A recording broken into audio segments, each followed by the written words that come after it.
Cuando el partido nazi llegó al poder en 1933, la conocida como Sociedad Brill animó a Hitler y a sus seguidores a financiar una búsqueda mundial de tecnologías alternativas ancestrales. En este sentido, científicos e investigadores alemanes recorrieron el planeta buscando textos antiguos y reliquias como el Santo Grial y el Arca de la Alianza. Y es que, según la leyenda, estos artefactos bíblicos poseían energías poderosas que podían ser utilizadas como armas. Así los explicaban y los detallaban ellos. Lo cierto es que la capacidad tecnológica de la Alemania nazi es algo que nunca se ha puesto en duda. Sin embargo, no solo disponían de carros de combate de última generación, sino que, según cuentan algunos documentos de guerra, los ingenieros de Hitler llegaron incluso a construir aviones con forma de platillo volante y unas extrañas bolas luminosas que tenían la capacidad de volar y seguir a los cazas aliados para desconcertarlos durante el vuelo.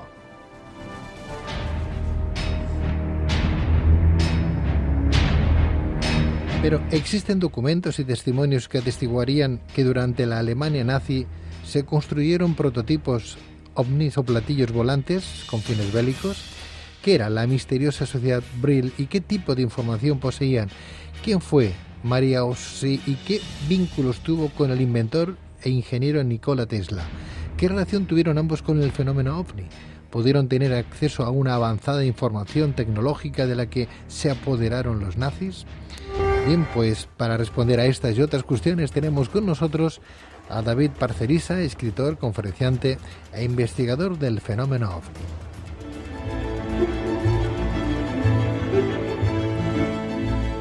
David Parcerisa, muy buenas noches.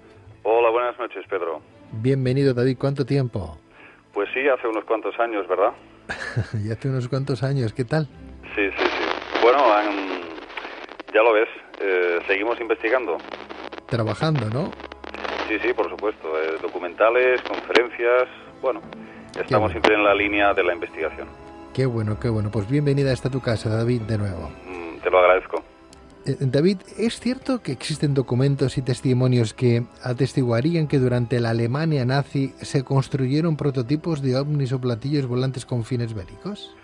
Bueno, se mantuvo muy en secreto, evidentemente, era algo, operaciones pues muy encubiertas, pero a través de lo que se vendría a llamar la operación Paperclip, que se llevaría a cabo a través del Estado Mayor del Pentágono.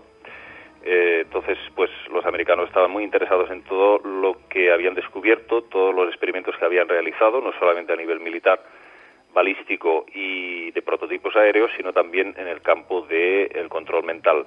Entonces, descubrieron una serie de archivos en donde todo esto estaba clasificado y accedieron a toda esta información. Aparte, hay que tener en cuenta que Hitler mantenía, pues, un vínculo muy fuerte con la élite financiera de Estados Unidos. Y se puede decir que la Segunda Guerra Mundial fue financiada por los propios americanos. Antes de saber cómo los nazis consiguieron supuestamente el conocimiento necesario para desarrollar la tecnología que les permitiera la fabricación de avanzadas aeronaves, hay que apuntar que, según diversas fuentes del jefe nazi de la SS, Himmler, llevó al cuartel general de su castillo alemán a mentalistas y mediums que decían que podían entrar en contacto con seres extraterrestres. ¿Qué era exactamente la conocida como Sociedad Brill? Bueno, todo esto hay que entender que a principios del siglo XX hubo una verdadera eclosión de sociedades secretas en Alemania y las dos, digamos, más destacadas, porque hubo muchísimas más, fue la Sociedad Thule y la Sociedad Brill. Pero digamos que la Thule fue la que tuvo más la sartén por el mango, es decir, era, digamos, más el brazo ejecutor. La que realmente aportó información de primera mano en el campo militar y de la creación de prototipos secretos fue la Sociedad Brill. La Sociedad Brill estaba formada por 4 chicas jóvenes. La más conocida era Maria Orsic. Maria Orsic era profesora de ballet y profesora de idiomas. Era una persona aparentemente normal que de pronto cae en trance y empieza a recibir, a canalizar una serie de mensajes de supuestos seres de Aldebarán, la constelación de Tauro. En ese momento, pues esta señora empieza a recibir mensajes en sumerio, en lenguaje cuneiforme, sumerio. Sí. Entonces tardaron varios años, digamos, en poder traducir todo aquel material, y lo que descubrieron fue pues bastante interesante, porque venían planos para precisamente fabricar prototipos aéreos muy avanzados. Estamos hablando de, bueno, pues los primeros prototipos, por ejemplo, en 1934, Maria Orsic trabajaba conjuntamente con el doctor Otto Wilfried Schumann, y digamos que a través de lo que sería la impulsión magnética fabricaron el llamado RFZ-1. Aquí hay un montón de modelos que se fabricaron, pero dentro de estos modelos había diferentes prototipos, ¿no? Simplemente marcados por 1, 2, 3, 4, esta serie de siglas, ¿no? Maria Orsic, que era una mujer muy hermosa, dicen. Bueno, parece ser, si es que de alguna forma no ha sido retocada esa fotografía, sí, ciertamente es una joven muy atractiva, sí. Bueno, era un grupo, como tú bien decías, de mujeres que llevaban el pelo muy largo porque creían que el pelo largo actuaba como antena de la energía universal, ¿no? Sí. Las 4 llevaban el pelo, por ejemplo, Maria Orsic le llegaba hasta la cintura, pero las otras 3 creo que les llegaba hasta los pies. Es decir, sí, y casi todo el mundo les preguntaba por qué lo hacían y contestaban que era el cabello tenía un poder como de recepción en este proceso de mediumnidad, ¿no? Porque estamos hablando de mediums, evidentemente. Y esta mujer tuvo, creo que algún contacto extraterrestre, o decía que había tenido algún tipo de... Sí. Además que ella al principio no entendía absolutamente nada de lo que estaba recibiendo, pero poco a poco fue comprendiendo la mecánica de lo que se le estaba explicando, e incluso fabricaron un prototipo que llegó a propulsarse durante más de 50 minutos a 300.000 kilómetros por hora. Cuando este objeto volvió a aterrizar, se asustaron todos los altos mandos nazis, porque comprobaron que tanto el fuselaje como la composición del objeto había variado. Es como si hubiesen pasado 100 años. El material había envejecido. Entonces, Maria Orsic fue la que dijo que es como que hubiese pasado por otra dimensión y el tiempo había transcurrido mucho más deprisa. Todo esto ante los ojos del doctor Otto Wilfried Schumann, que fue uno de los pioneros en este campo, además de Werner von Braun, que fue un comandante de las SS y que luego posteriormente pues sería reclutado, por decirlo así, a través de la operación Paperclip, desde el Estado Mayor del Pentágono, y lo reclutan dentro de lo que serían las fuerzas aéreas. Y de ahí pasa a realizar diversas actividades en la NASA. Y se convirtió en uno de los miembros fundadores de la NASA, y hay que decirlo así de claro. David, ¿y qué ha quedado de toda esta aparatología, de todos estos vestigios, de los restos de estos aparatos, de esta tecnología? Bueno, aquí sí que todo parece que se mantiene bastante en secreto. Hay muy pocos autores que hablen en profundidad y con entidad sobre el tema, pero yo destacaría a un señor que se llama Maximilien de Lafayette. Este señor afirma que el 90% de los ovnis que vemos en los cielos son de origen nazi.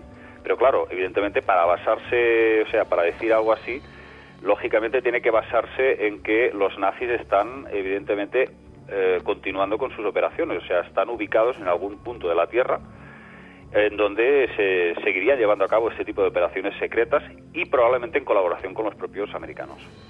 Pero eso es una hipótesis, yo esto no lo afirmo ni lo niego. Claro.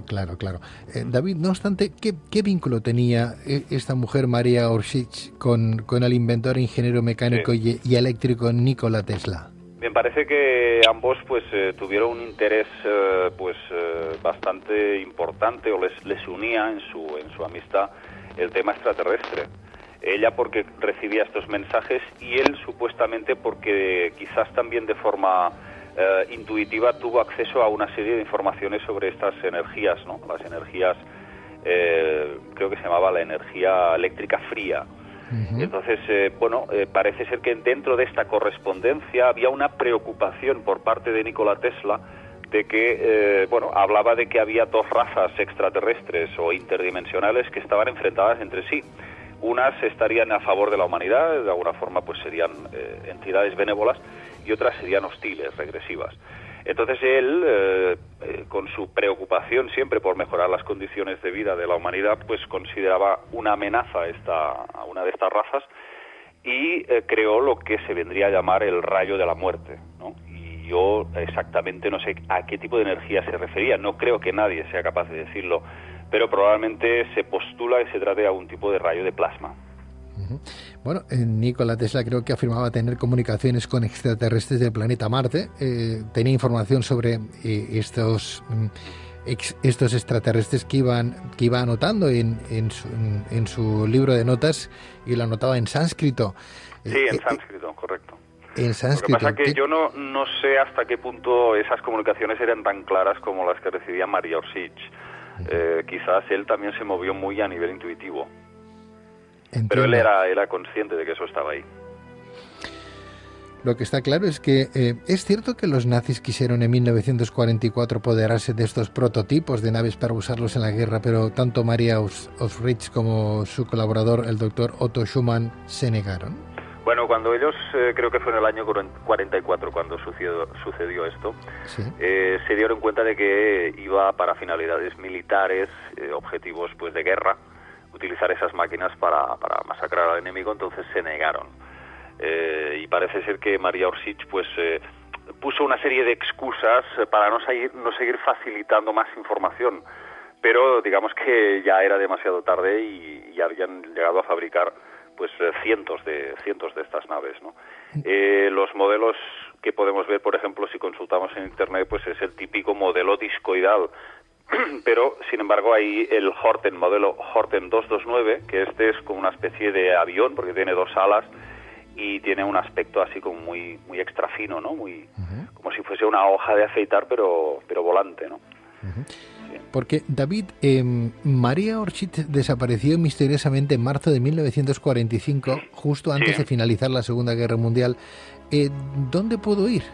¿Dónde fue? ¿Dónde fue su séquito? Bueno, esto, claro, asegurarlo al 100% es bastante arriesgado, pero no son pocos los que opinan que realmente tanto Hitler como Maria Orsic pues desaparecieron a bordo de estos aparatos. Y precisamente creo que hay uno de ellos que lo tengo. Creo que sí, el Horten 229 se supone que fue el avión furtivo, el que utilizó Hitler para escapar. Sin embargo, yo tengo muchas dudas, porque en estos temas pues siempre se tiende a considerar que los nazis eran los malos y los americanos los buenos. Entonces hay que entender que dentro de una guerra, pues aquí lo que es simplemente es negocio. Y dentro de este negocio, pues no hay patriotismo ni hay nada de todo eso. Hay una cierta ingenuidad, me refiero. Entonces, yo sí creo que Hitler contó con el apoyo de varios estamentos gubernamentales americanos. David Parcerisa es un investigador, escritor y conferenciante que lleva una trayectoria de unos 24 años y no más dedicado al estudio del fenómeno OVNI, la parapsicología y los enigmas de las antiguas culturas. David está también especializado en la cultura sumeria y su interacción con los dioses antiguos, los llamados Anunnakis, que posteriormente asegura que fundaron el resto de pueblos y culturas del mundo. Precisamente es autor del libro Los Anunnaki, creadores de la humanidad. Un día hablaremos de los Anunnakis, si no te importa, porque sé que tienes una información muy elaborada, muy investigada, muy detallada al respecto, y sí que me gustaría, para vos y disfrute de todos nuestros oyentes, que participaras nuevamente en este programa, David. Cuando quieras, amigo, aquí estamos. Pues vamos a recordar que nuestro buen escritor y conferenciante investigador de este fenómeno OVNI es David Parcerisa, que tiene una página web si queréis extraer y recabar mayor información. Es la siguiente, www.davidparcerisa.org. David, estamos en contacto. Muchísimas gracias. A ti, amigo. Nos vemos. Cuídate. Buenas noches. Luces en la oscuridad. Un programa presentado y dirigido por Pedro Riba para hacer amigos.